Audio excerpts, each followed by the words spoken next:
Hello, everybody. Thank you for tuning in to this episode of the Business Marketing Show, our second in the series where we're actually having video recorded now with our guests as well as audio, stepping into that 21st century, as I said last time. So we have a guest on the show today. We have Thomas Jreige from Focus Cybersecurity. Welcome, Thomas. Good to see you. How are you? Good afternoon, or well, it's actually good morning. It could be anywhere. The thing is with these sort of shows, mate, someone could be listening to it at midnight. So the time of day that we're doing it really doesn't matter, does it? But wherever you are, exactly, yeah, wherever you are, whatever time it is, I hope you're well, and thanks for tuning in. So Thomas and I met at a Asia Australia conference in the city. And then we met again a few days later at the Hong Kong Australia Business Association that we are now both members of. And I got talking to Thomas and found out that he is a leading expert in cybersecurity. And I'm thinking, wow, that is a subject that is getting a lot of coverage at the moment. We all live on the internet. Pretty much everything we do with our businesses, with our private life, all revolves around the internet. And of course, this brings a whole host of opportunities to the underbelly of the world, the cyber criminals who are out there taking advantage of poor security and cracks in systems that they can get into to manipulate us, our businesses, our data, and profit from it. So thank you for coming on, Thomas. Important subject. So one of the first things I would like to find out about this sort of stuff is relating to you is how did you get into cybersecurity? What led you up to this point? I'd be lying completely if I said it was by accident. Okay. But coming out of university with a science degree, science jobs when I was coming out of university were somewhat difficult to find them, and you needed years of further training to get into it. So ended up going into the IT world straight away and starting to work with security, networks, communication.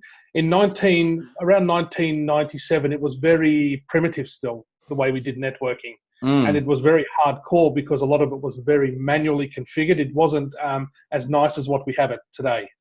So there was a big learning curve to step into. Now, having a communications background from science and having that those engineering subjects and various other mathematical topics allowed me to get into that and the encryption phase. Yeah, it was all very new. I mean, the internet was still in its absolute infancy. I still think it technically is, but it was like a brand new baby back then, and people were not even on half the time. Some people only had email addresses. They didn't have websites. We certainly didn't have smartphones and all the devices that are attached to the internet now. The Internet of Things, which we will touch on later regarding security. So yeah, it would have been pioneering days. And you, like me, being in my industry for 15 plus years, you've seen a lot of changes in advancements in both security, I'm assuming, of protecting your data and your businesses and various things, but also the advancement of the criminal side. I mean, it's, to me as a layman, it appears like it's a bit of a cat and mouse scenario. One minute you guys are getting ahead, then they're working out ways to bypass stuff that's getting done. So how has that all changed? Well, for a very, very brief history lesson. Yeah. So my first big job was with Australia Post. Now, Australia Post was not even running an Ethernet network at the time when I was in the organisation. It did have an Ethernet network that was cutting edge at the time, but we were still using what they used to call serial connections and dumb terminals that came to the table. Still a very centralized mainframe, very much organisation. Towards the end of my tenure at Australia Post, Ethernet was starting to be put out right through the organisation at the time. So I've actually seen organisations becoming enabled with Ethernet. The whole TCP/IP concept, the IP address as we know it on the internet now, became the flavor for networks. And then going from there, working with wired networks, and now going into this whole wireless and 5G environment where we no longer need to have cables for our networks, well, at least between the client and the network. That's the big dramatic change I've seen over the last 20 plus years.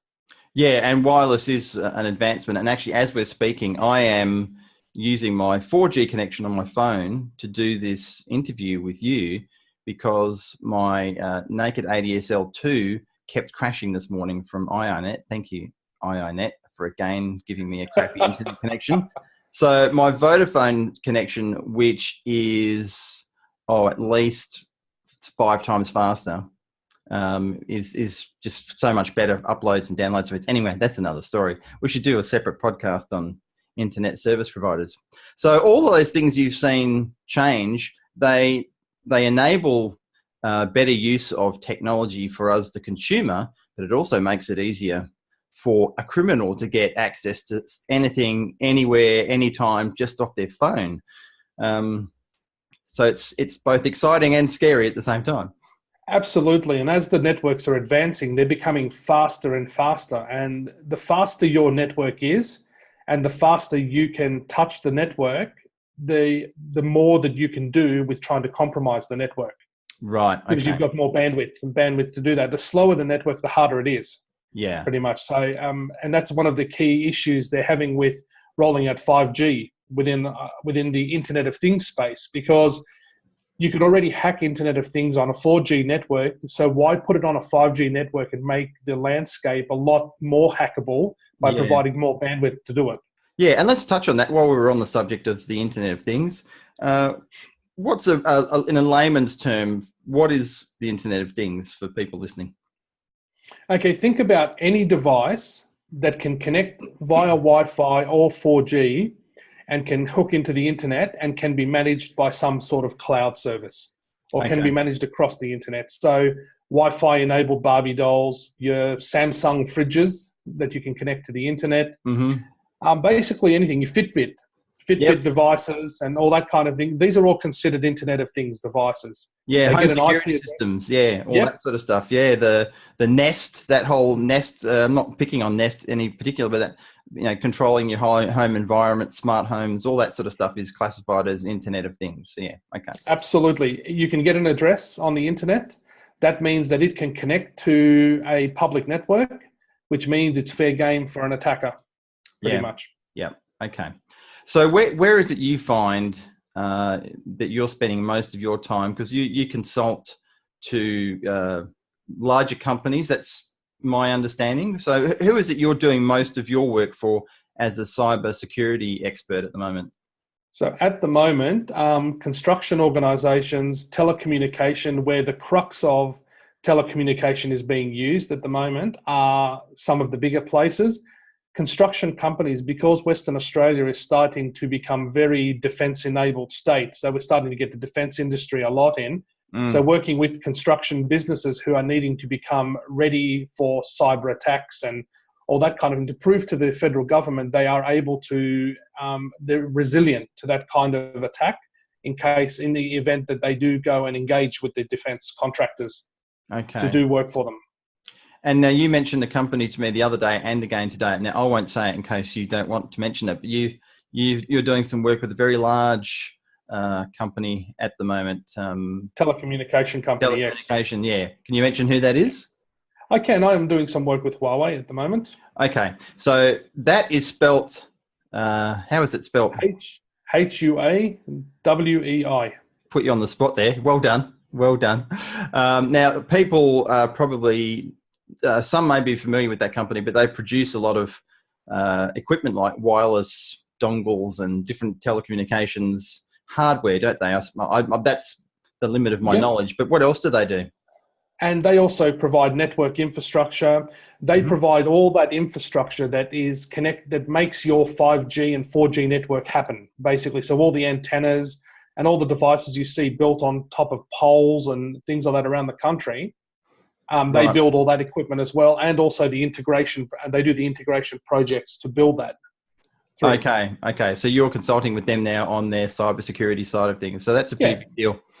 Well done. Absolutely, especially I mean, they've been in the news a little bit in the last couple of weeks about with some federal government concerns and all that. So okay, yeah, and they're doing the right thing by consulting with industry to ensure that industry are helping them through what they need to do and showing that they've got nothing to hide. Pretty much. Yeah, cool. So that's within the Australian side of Huawei that you're doing the work. Yep. Yeah. Okay. Cool. So. Some more common things. We've done some episodes on this show before about taking precautions about various things with your websites and doing backups and having security systems put in place. And you would probably agree with me that no one's unhackable. I mean, if someone really wants to hack you, I mean, you know, some of the biggest agencies and companies in the world get hacked. So as an individual citizen, your chances of being hacked are, you know, exponentially higher if someone really wanted to. But putting things in place where you can recover from a hack, I think, is just as important as prevention. What are your thoughts on that viewpoint? Absolutely. All the cybersecurity standards now talk about resiliency and backup, disaster recovery. Whether you're an organization, but you can take those concepts and put them into your own home network as well.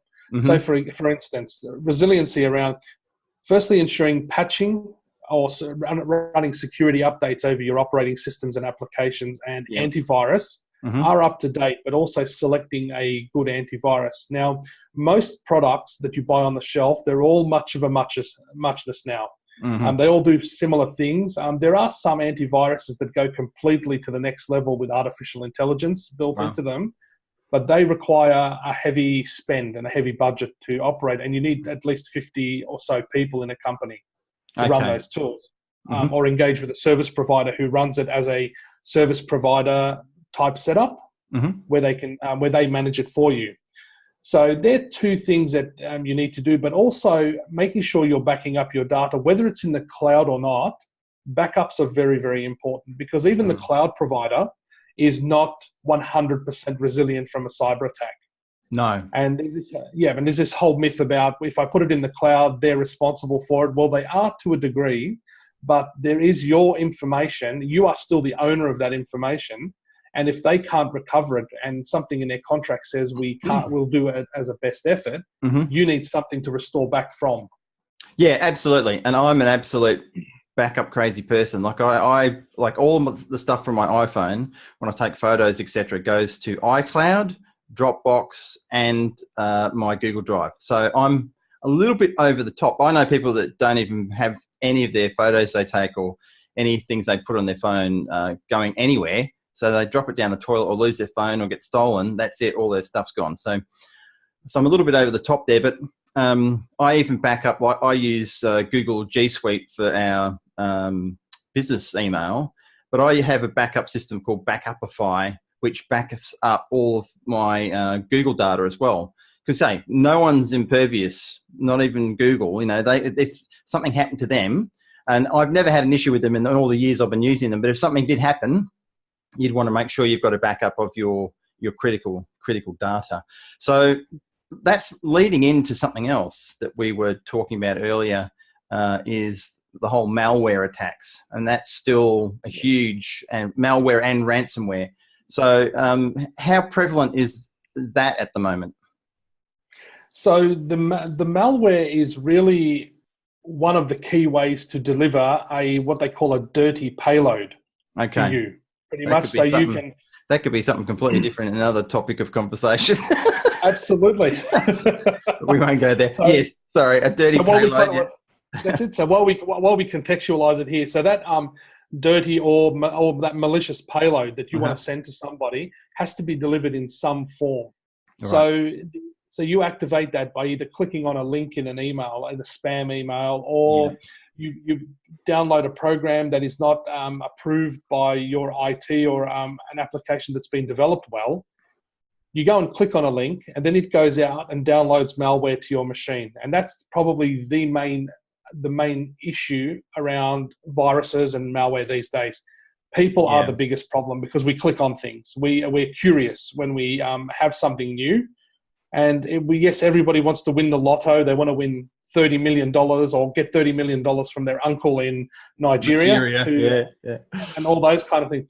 But they're all leading to the same thing, to bring some form of payload to your machine that gets executed and then ends up either calling home to a malicious server to exfiltrate any information you have on your machine, or to run commands on your machine to do something else. Yeah.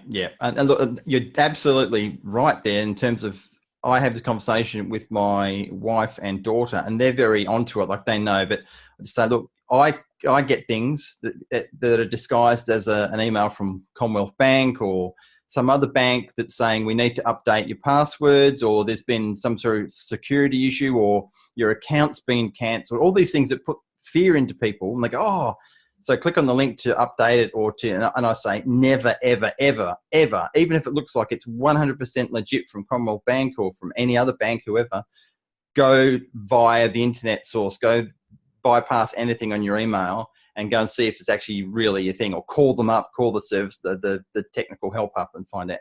So, but yeah, people do it every day, and it still baffles me that, but if they don't know, I suppose. Yeah, it's and this is the biggest problem we have with businesses these days is security awareness and education is one of the biggest issues. Yeah, everybody has an opinion on it, and it's great that there are opinions, because lots of opinions build knowledge and build wisdom for the future. But at the same time, getting the correct technical advice to people on what to do in those situations, there aren't 30 opinions about it. There is a right thing to do and there's a wrong thing to do. For example, if you get a virus, the key thing is turn your wireless off straight away. Yeah. Nobody educates individuals or organizations to pull the internet plug when that happens. Key thing is you don't want anything coming in and out when that's happened. True. And it's okay. And it's okay to lose the internet for 10 minutes while you investigate a problem. Absolutely. Very, very wise tip. Because otherwise, if you're still connected, it's doing what they want it to do and sending the data packages back and forth. And absolutely.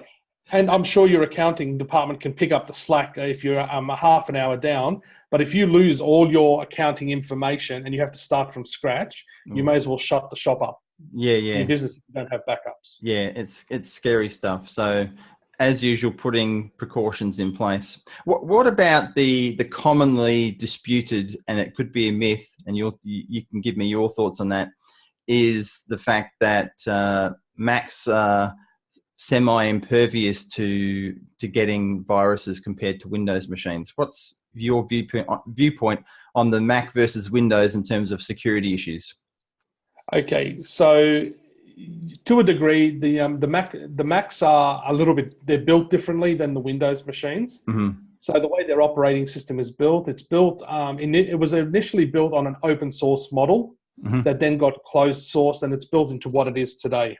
It does have vulnerabilities and it does have software updates, just like Windows does. Yep. The key thing with Windows is, because Windows is an enterprise operating system, where the Mac OS is not an enterprise operating system, it's a bigger target, because the number of people in a larger organization is a better target than targeting one person. Yes. For example.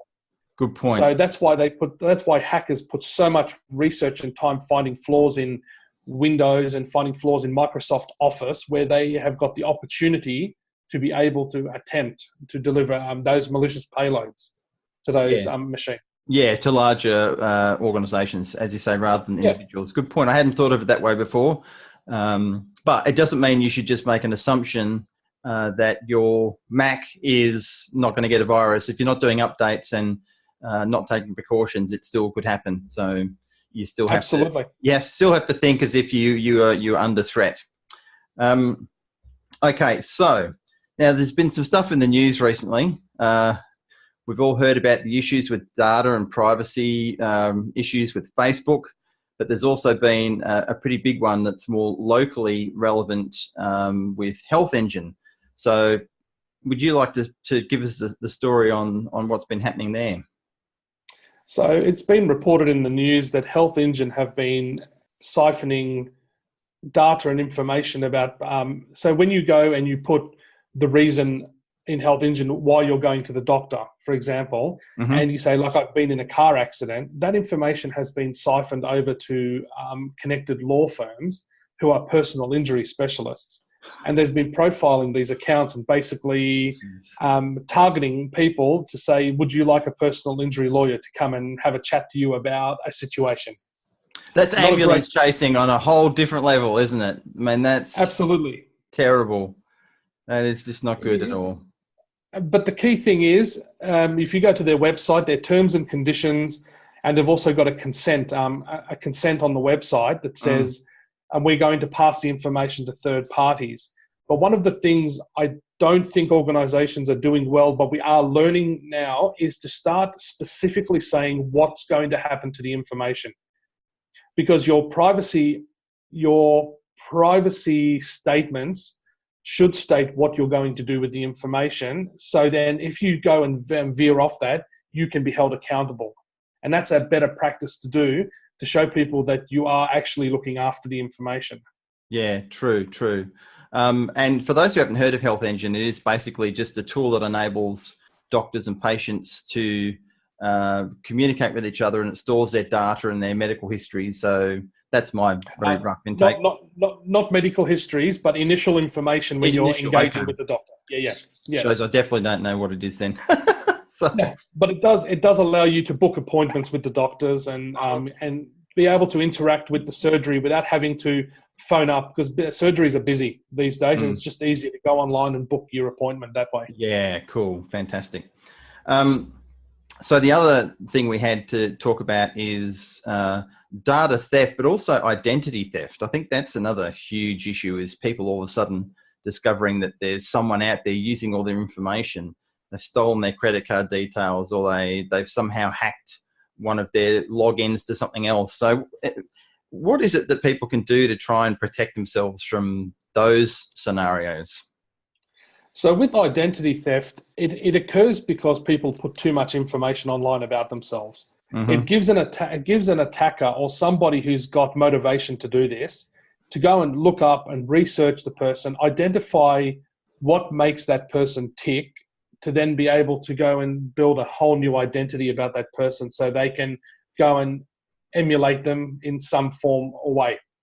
It doesn't occur with everybody. It occurs with people who've got, there's a reason why you want to attack that person or do something with that person. It doesn't happen with the average Joe, because unless you're going to steal 100,000 credit cards to do something illegal or something like that, it's better to attack one person who's got information or got something you want, and then imitating that person and going to the trouble of doing that as a targeted attack than doing it for 100,000 people by throwing a dart at a board with your eyes shut, pretty much. Yeah. Good example. And it's one of those things. I think there's a lot of people out there who they have all these different access points where their data is then going to be seen. They're logging into various accounts or various things. And one of the things that I've found, there's been a huge increase with companies providing two-step authentication to your login. And any opportunity where that's available, I'll always choose that, or where you'll need to get a text message with a 6-digit PIN that you have to access. Now, a lot of people won't do that sort of thing because it's a bit of a pain every time you log in, rather than just putting in your login details. Do you feel that is that extra step that can make the difference, those types of things, those two-step authentications? Yep. So when you enable two-step authentication, you're basically providing a risk mitigation technique to reduce the attack surface for your authentication in an organization. However, it introduces a new vulnerability into your organization, your device theft. So if you know an organization is two-factor enabled and you've got someone's phone and you've got their credentials, what's stopping you from logging in? So this is where organizations have to get smart now and develop policies around data theft, device theft, and how do you deal with that? And then there are technologies you can implement around device theft that will allow you to remote wipe them should anything happen. One of the easiest ones is the Find My Phone function in iCloud with the Apple. Yes. Yeah. But there are enterprise versions of this, such as the Intune product with Office 365. Okay. In higher versions of Office 365, and VMware have also got one called AirWatch. So AirWatch is another product, but these are aimed at enterprise grade. Enterprise grade, yeah. Yeah, and look, I have that set up on our phones in case one gets lost, or we need, we can first try and see where it is, and if we can't find it, then we can delete it. And I've also got it set to more than 10 password inaccurate login attempts. It'll delete the data, which is, you think, geez, one night when I'm really drunk. I mean, I've got everything on my fingerprint stuff for the phones these days, but yeah, look, I don't think you're ever going to be out of work, mate. I think you'll be employed for the foreseeable future with your industry, because it's never going to end. And there's always that, as when we said before, the cat and mouse scenario. And it's often, and you see things that are produced in Hollywood, so you got to take a bit of it with a pinch of salt to say how accurate is some of this sort of stuff. But we were talking earlier about the movie Catch Me If You Can with Leonardo DiCaprio and Tom Hanks. I think it was a Steven Spielberg movie, talking about that whole check fraud and various things. This is going back in the 60s. Great movie. If you haven't seen it, check it out. Very entertaining. And he ended up getting caught, the guy that was doing all the theft. And then he ended up becoming a security consultant to FBI and other different companies throughout the world. And that's one of the things he does today. But I think at the end of the day, it's really just going to be, there'll be people out there who become very, very good at working out how to crack stuff. And there's people out there like yourself and others who are working out ways to prevent it. And quite often, the people who, like in the movie, the people who are actually the hackers, per se, not the good form of hacking, but the bad form of hacking, end up working to prevent that stuff with other companies. So how often do you see that sort of thing in your industry? It's hard to say, because a lot of it will happen under the radar. You won't see a lot of that occur out there. But there are people who have done some naughty, like Kevin Mitnick, done some naughty stuff in the back in the past, and now he's got his own organisation consulting to the American government and various other organisations around securing their environments and all that. So it does happen. There are some stories out there that are in the public, but there are some other ones that sit under the radar because of obvious reasons around national security and various other elements. Yeah, okay. It's fascinating. It's a full circle thing, that the hacker becomes the advisor. So in terms of anything else at the moment that we haven't touched on, and your company Focus Cyber Group, so that is, I think, we're having this general conversation, but I think people who are listening really need to take professional advice on this sort of stuff if they're unsure, particularly if they're in the enterprise environment. If it's your own personal security, there's lots of information on the internet, but always beware the source of what that information is, of course. But always seek professional consultation from someone like Thomas, because that's why we've got him on the show, because there's basically a lot of people out there who are vulnerable to all these types of attacks, and it can be quite a daunting, overwhelming environment if you don't have some sort of step process. And I'm sure with you have a system in place that you work through to make sure that everything is covered. So what would be your ideal person or company that you work with at the moment?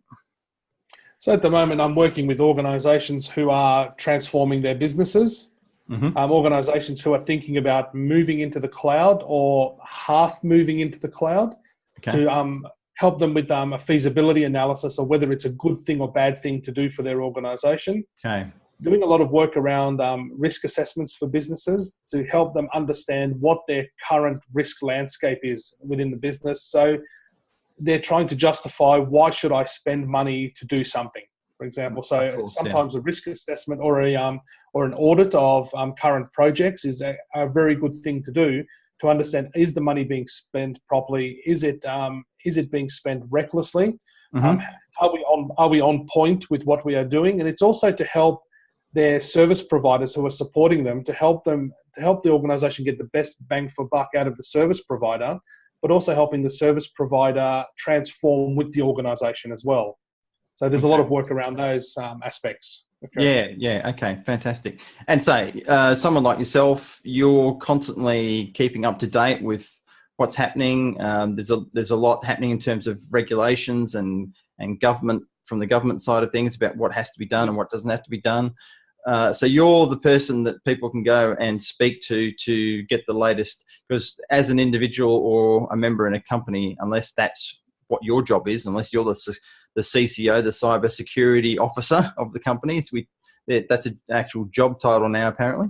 They're keeping up with the information, but the average person is really probably getting drowned out by all of the things that are happening. So yeah, what's the best way to get in touch with yourself, Thomas? What's your best way is www.focuscybergroup.com, and the website's got a subscribe there, and there is a contact us page. Cool. I've also got a Facebook company page, a LinkedIn company page that you can contact me on as well, and response is very quick on those. And happy to have a chat with people. Yeah, fantastic. Well, we'll put the links in the show notes for those as well, so people can find those in the podcast show notes or on YouTube if they're watching this video. Any last words of wisdom before we let you get back to protecting the world from these data thieves and cyber criminals? So the best advice I give everybody is, if you're in a situation and it's unknown, it's okay to say, I don't know. And the best thing to do is take a step back from the problem and have a second think. Usually people say the first thought is actually the best one. When it comes to cyber, usually the second thought is better, because you've actually rationalized whether or not the first thought is the proper one. So take a step back from the problem and have a think about it and slow down. The technology is forcing us to think a little bit too quickly sometimes, and quicker than what we really want. So it's better to take a step back and have a think about what we're doing before we do it. And the next time you go and get milk out of your fridge, and then 5 minutes later, all your money's gone out of your bank account, it was probably something to do with your fridge getting hacked. So watch out for that, people. Those fridges, don't trust them. Yeah, changing the temperature will do that. Yeah. Oh dear, it's a complicated world. All right, thank you for your time, Thomas. Great having you on the show. Thank you for taking the time out of your schedule to come on. It's been a pleasure, and I'll see you around the trap somewhere, I'm sure. I'm sure we're going to run around, and we're going to run into each other somewhere. All right. You have a great day, and we'll speak soon. You too. Thank you very much. Cheers. Okay.